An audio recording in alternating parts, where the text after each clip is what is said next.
It is 2 in the morning. The ship is somewhere in the middle of an ocean, hundreds of miles from anything. Almost everyone aboard is asleep.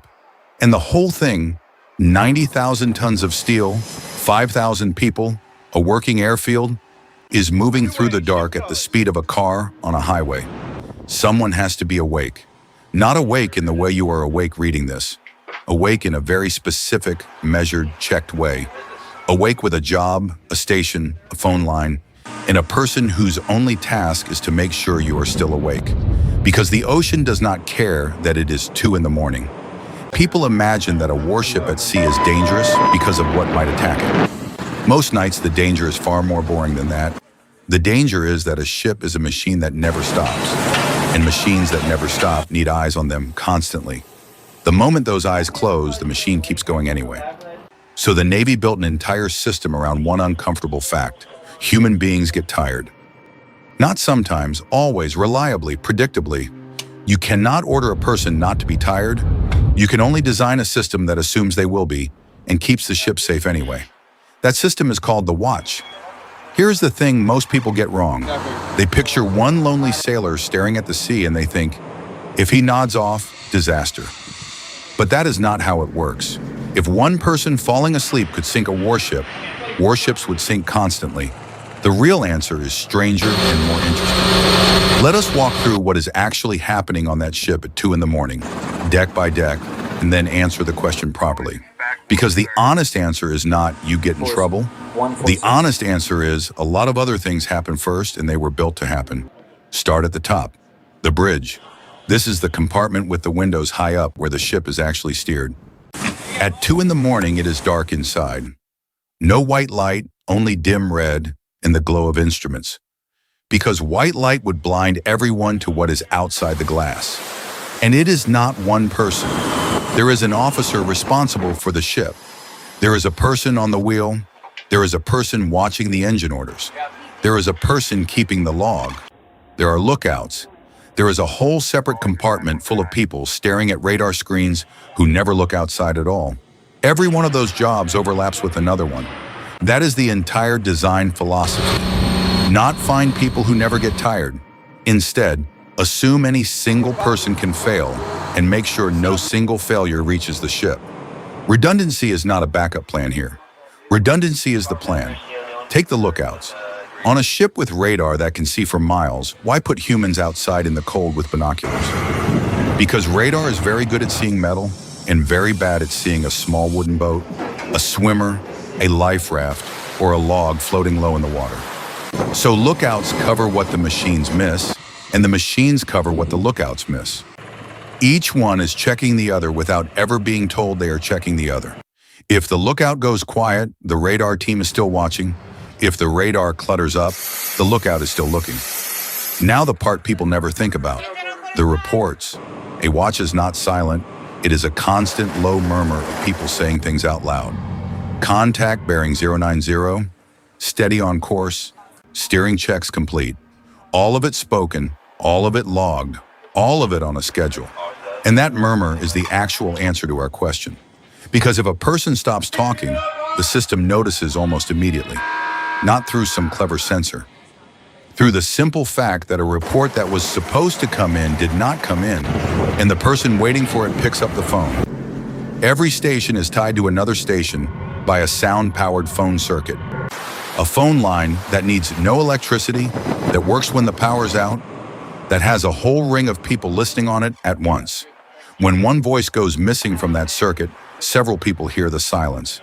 Then there are the roving watches, people whose entire job is to walk, down through engineering spaces, through storerooms, along passageways, checking gauges, checking temperatures, checking that a compartment that should be dry is still dry. They walk the same route over and over, and they check in when they finish.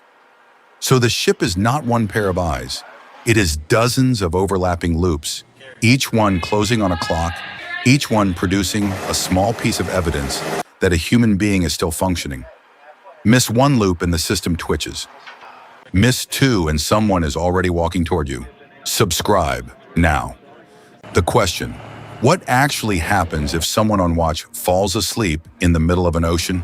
First, understand what asleep means here. because it is almost never what you are picturing. It is very rarely a person lying down and sleeping. It is something much smaller and much more common. It is the microsleep. A few seconds where the eyes are open, the body is upright, and the brain simply stops recording. You have had them driving. You do not notice them happening. You notice afterwards when a piece of road is missing from your memory and your stomach drops. That is the real enemy at sea, not dramatic unconsciousness.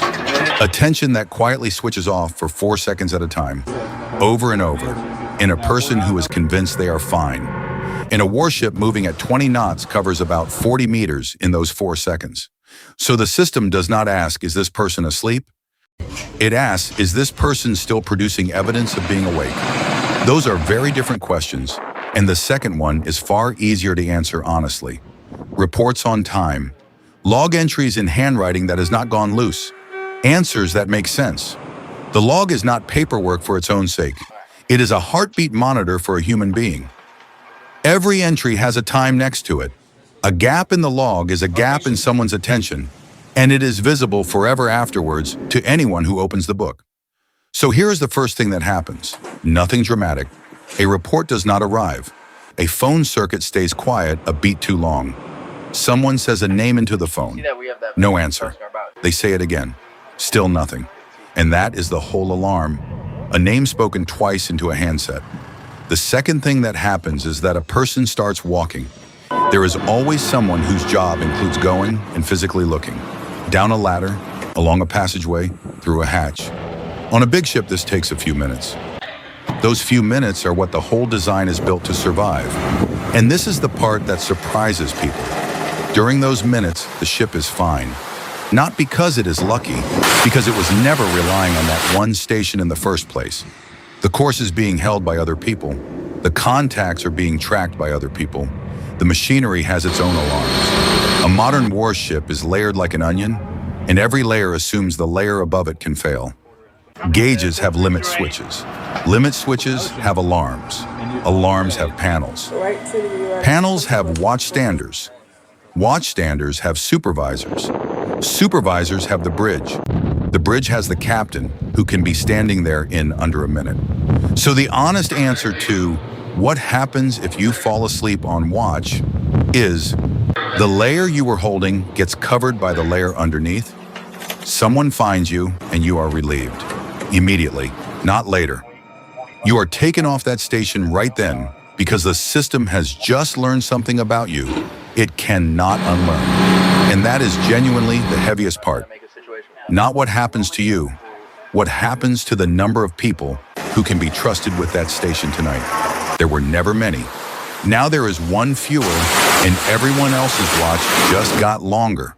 On a ship, that arithmetic is felt by every single person, which is why the system spends enormous effort making sure it never gets to that point. Watches are short, 4 hours, sometimes 6, rarely more, and deliberately rotated so nobody stands the worst hours forever. The 2 to 4 in the morning is the hardest watch there is, and everybody takes their turn at it. Watchstanders are not left alone with their own willpower either. There is coffee, obviously, an absurd industrial amount of coffee. There is standing rather than sitting. There is talking. Lookouts are made to report even when there is nothing to report, precisely because the act of speaking keeps a brain online. And there are the small physical rituals that look pointless from outside. Scanning in a fixed pattern instead of staring. Switching which eye you use on the binoculars. Stepping outside into cold air. None of it is tradition for tradition's sake. All of it is engineering aimed at one failure mode, a brain going quiet. There is also the part nobody outside the ship ever sees. Rest is treated as equipment. If you are going on watch tonight, the time you are supposed to be sleeping is not free time. It is part of the watch. Waking someone unnecessarily before their watch is a genuine problem, not a joke. Because a ship's real vulnerability is not one sleepy person. It is a crew that has been slowly, invisibly drained for weeks, where everyone is at 80%, and the 80% is normal now, and nobody can tell anymore that they are not sharp. That is the condition the whole schedule exists to prevent. So what does the ocean actually do while all this is going on? Almost always, Nothing at all. That is the cruel part. 99 nights out of 100, the sea is empty, the radar is clean, and staying awake feels completely pointless. Vigilance is a job with no visible product. And then there is the 100th night. Fog. A fishing boat with no lights and no radar reflector. A small craft crossing a shipping lane. A change in weather that starts as a smudge on a screen. None of these announce themselves. They are found or they are not found. A warship cannot stop. There is no break. A ship this size takes over a kilometer to come to a halt and needs enormous room to turn. Every decision has to be made minutes before it matters, which means the useful moment is always earlier than it feels, and always belongs to whoever is watching. That is why the sleeping watchstander is treated so seriously, and why it is treated as a systems problem rather than a character problem. Nobody on that bridge believes they are surrounded by lazy people. They believe they are surrounded by tired humans, which is a completely different thing and much harder to fix. So the ship watches its watchers, reports on the clock, names spoken into phones, log entries with times, rounds that must be completed, a dozen quiet mechanisms whose only purpose is to answer one question, continuously all night. Is there still a conscious human being at that station? And if the answer ever comes back no, the ship does not panic. It closes the gap, sends someone, and keeps going. Which is, when you think about it, the most impressive thing about the whole arrangement. It was designed by people who accepted from the start that everyone aboard is only human. There is a question that follows naturally from all this. If the ship is that dependent on every person doing their part, what happens to someone who decides they have had enough and simply wants off? In the middle of an ocean, there is no door. That is the next one, duty station.